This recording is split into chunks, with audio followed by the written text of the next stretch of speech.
हम बात करेंगे किसके बारे में, half life period of first order reaction. हमने पढ़ा हाफ लाइफ पीरियड ऑफ किसका, जीरो ऑर्डर रिएक्शन का। क्या होता है half life period, time required for 50% completion of reaction.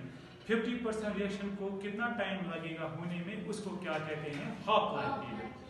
आज हम वही हाफ लाइफ पीरियड पढ़ेंगे किसके बारे में, फर्स्ट ऑर्डर रिएक्शन के। तो डिफिनेशन क्या है हाफ लाइफ पीरियड की, it is defined as the time required for 50% completion of reaction। 50% completion of reaction को कितना टाइम लगेगा होने में, उसको कहते हैं हाफ लाइफ पीरियड। और लिखते किस तरह है, टी हाफ, या इसको दूसरे तरीका भी से लिखते हैं टी 50%। दोनों एक ही मतलब होता है, ठीक है ना। हमने ये एक्सप्रेशन निकाला फर्स्ट ऑर्डर का, ये हमने कल निकाला, टाइम इज इक्वल टू 2.303 के divided into log of C not divided by C. C not क्या है हमारी, इनिशियल कॉन्सेंट्रेशन। सी नॉट हमारी क्या है, इनिशियल कॉन्सेंट्रेशन।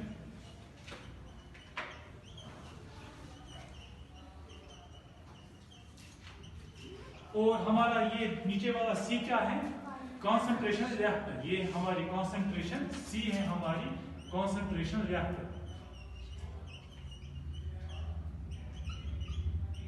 अगर मैं ऐसे बोलूंगा, केस बनाऊंगा ऐसे, अगर मेरे पास टाइम था t इज इक्वल टू 0, तो मेरे पास कॉन्सेंट्रेशन कितनी थी, सी नॉट थी ना, इनिशियल कॉन्सेंट्रेशन सारी की सारी मौजूद थी, ठीक है ना।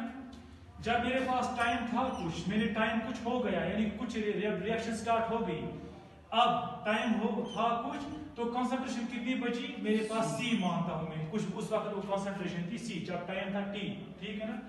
जब मैं मानता हूं टाइम था मेरे पास t हाफ था, टी हाफ यानी कि आधा टाइम हो गया रिएक्शन का, तो कंसंट्रेशन कितनी होगी, वो होगी ना आपके पास कितनी concentration, initial concentration divided by 2, उसकी आधी ही बची होगी ना। जब क्या हुआ होगा, 50% टाइम कंप्लीट रिएक्शन का हुआ होगा, उस वक्त हमारे पास जो कंसंट्रेशन बची होगी वो होगी सी नॉट बाय 2। समझ में आया यहां तक।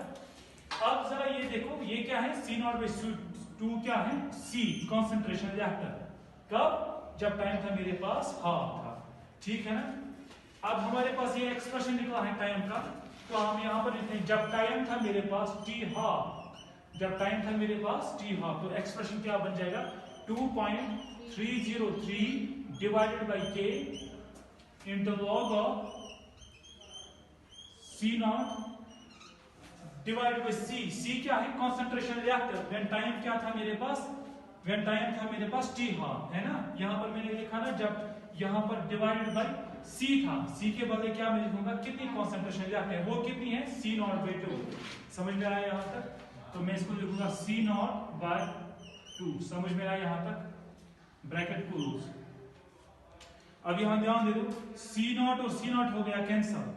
जो 3 वाला डिवाइड होता है, मैंने बोला ना जब इसका रेसिप्रोकल करेंगे 2 आ जाएगा यहां की तरफ, आ गया ना, तो क्या बन गया मेरा टी हाफ।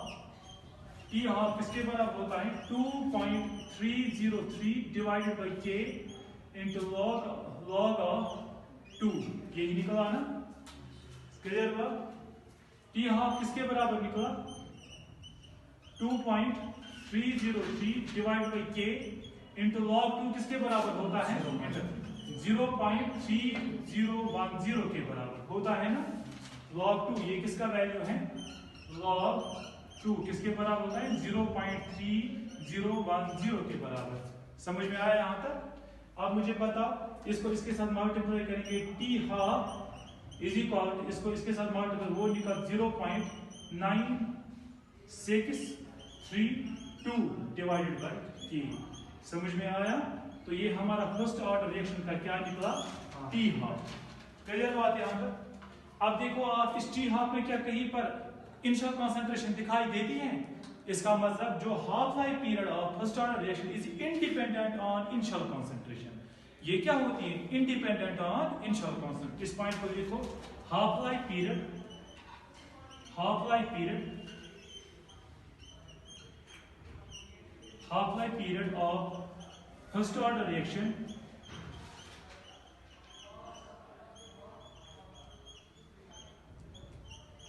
is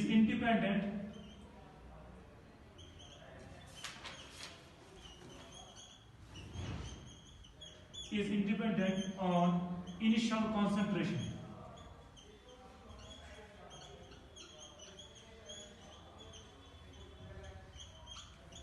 क्लियर बात यहां तक?